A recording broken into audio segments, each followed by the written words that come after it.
I will start my speech on my next word.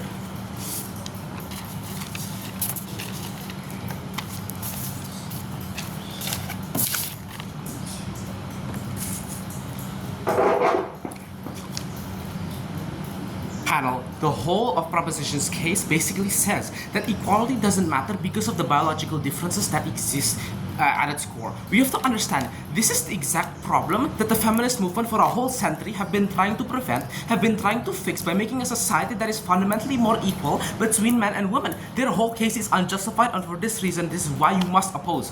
Firstly, a couple points of rebuttals. They talk about how men are dangerous. Panel, we think this is just a very black and white view. Proposition tries to keep a framing like this very black and white and discriminatory view that men are the sole purpose of violence. We think that by giving guns, you only worsen the reputation of the feminism of the women because it vilifies women. Fundamentally, because it's an unequal playing field. The fact that you have a gun, if you're a 2 feet individual and there's John Jones right in front of you, you can use your gun and you're gonna win the fight against him because of your gun. For example, guns are just that powerful. Even if this is the case, other men are still able to protect your family, for example, the women around them. Why? Because of the fact that they even Proposition likes to say that men have a stereotype are pushed to actually defend the people around them, how they're taught to learn martial arts, for example. This looks like the Texas shooter who prevented another shooter because of the fact that he has a gun in and of itself. This is why it's very important. Secondly, gun sort of culture of the games like Call of Duty and whatever, this is the fundamentally a masculine thing, whatever, and this means that men are going to be more dangerous. We think this is just purely, again, very discriminatory. I don't think you should take this, but even if they haven't explained the fact that these sort of culture or these sort of things are actually like the reason and sole purpose that the reason why men are dangerous, they haven't explained to us why it is that women wouldn't also become dangerous because of these sole purpose things. We think that they have a very black and white view over what men and women are like, that men are these sort of masculine traits and they're all traits and they're all like super strong, whatnot, or that women are weak, that they're like super I don't know, like really weak, and they are like on playing with Barbies and whatnot. I think this is very a very discriminatory view. Panel, you should not even buy it. Thirdly, that it won't be equal anyways. This is the whole case that their case is built on. We think that on our side of the house, we give both the capacity and there's a better playing field and there's minimize the biological difference in and of itself. Better equality on our side, and even if they want to say that it's not equal, we think that at the end of the day, equality is just better because this is precisely what the feminist movement have been fighting over. I think it's very intuitive, and that equality is something that is very important. On the flip side, exactly the whole reason your case fails is that this is precisely what what the feminist movement actually wants to strive for, right? Now, a couple points of recharacterizations and reframings.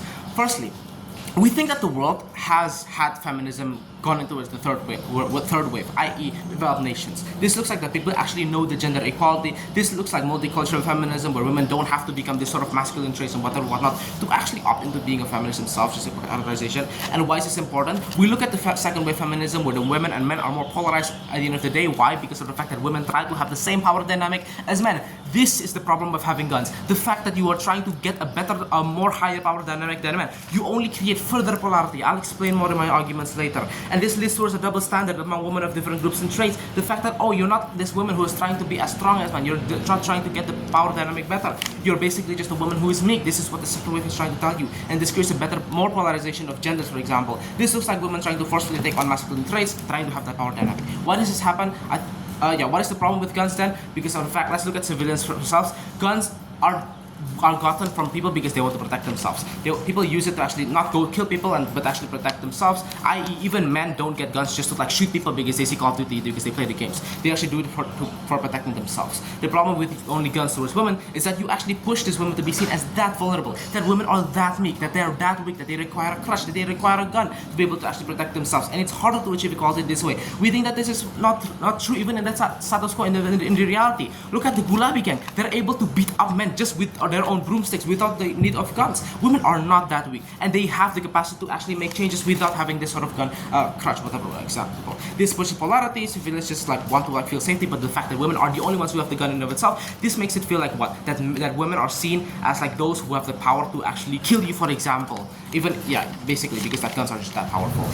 Now, we think that this drives a polarity because men have jealousy, of social jealousy, that women are the ones who have the capacity for guns, and this creates a selling point for extreme radical feminists to prove how much greater they are than women. Counter mechanism: we give the right to guns for everyone. For example, like the Second Amendment in the U.S., which creates equality. Now, first argument: gender polarity. What is the problem? third wave feminism has been for a century trying to actually create the equality that we want. It's clear that men and women have an equality. It's clear that in the status quo they want to become equal. It's very important that both genders have equal rights. This is very important, panel. Guns only to one gender creates an uneven playing field. Women have more power than men. Guns are just that much of a game changer in and of itself. This creates inequality. This is like special exclusivity that is given to women itself, and this implicitly tells them that okay, you are the weak one. You are the weak one in society, and this pushes back on the patriarchy. This even pushes the whole message of patriarchy that women are so weak that they require a crutch, and so this furthers the divide between men and women. Men have reason to actually systemically create discriminatory restrictions towards women because they're the ones that are seen as very weak, but they're also because of the fact that they're the ones who have capacity to actually do really dangerous stuff like with the guns, for example. Bottom line, worse equality worsens the feminist movement, worsens the image, and vilifies the woman at the end of the day. Delta on our side. First, that men and women have an equal playing field. Guns are just that powerful. It doesn't matter if you're a man or a woman. If you have a gun, you're just as strong as each other. This is why we think that only women having the gun is a problem in and of itself. Secondly, the feminist movement doesn't have to deal with the societal stigma that guns put on them. For example, the vilification of women, that they're the ones who have the power dynamic to actually control the men in the society. What about women who have committed crimes? They have not even talked about this. Their whole characterization of women is that they never do crime, that they're always staying at home, doing good stuff at the end of the day. We think this is very unrealistic, that both men and women do crime in and of itself, and both men and women do dangerous crimes. This worsens gender polarity because this makes it seem as if women are, this makes it seem as if the characterization they've given, for example. And thirdly, that there's less of a double standard. Men and women now have an equal playing field, as I said many times and stuff, but we make it so that they have an equal playing field because of the fact that there's no double standard. And so women are not told by the society around them, you are the weak one in society and therefore you need special privileges. This means what? Impacts then twofold. Firstly, better male and female relations. Why? Because you're not one is given exclusive privileges just because they're seen as oh, you're weaker than the other and you need special privileges. There's no reason for men to actually hate women then because of the fact that the women are not the ones who just have this power dynamic. The whole reason the patriarchy exists, let me repeat, is the fact that there's a difference in power dynamics in the status quo. This is precisely the problem with giving the woman the gun, giving only exclusive access for women to the guns in and of itself. It creates an uneven power dynamic, which only reverses the whole patriarchy in and of itself. At the end of the day, And also, there's no reason to actually fear the women in society. There's less vilification that happens, and so because of this, even if women still feel for their safety, as I said, there's many mitigatory ways. For example, firstly, that men have the right to actually defend their family, like how the proposition even gives us, that they have a stereotype to defend their own family. And secondly, that women can still own a gun on our side of the house because of our counter mechanism. And so bottom line is there's better reconciliation because, of course, the women don't feel that they're super weak. They can actually try to go for social change at the end of the day. Secondly, justice seeking. What you're more likely to actually live, you're more actually to see that yourself that you're actually pretty strong and actually capable. This means that you actually have an incentive to go for societal change, to go for social change. Why? Because of the fact that when you give guns to women and you tell them that they're so weak, this hinders self-worth. This hinders their incentive to actually fight for their rights. This hinders their actually capacity to want an incentive to actually want to make societal changes that make them actually an equal member of society with men. The weighing is very simple.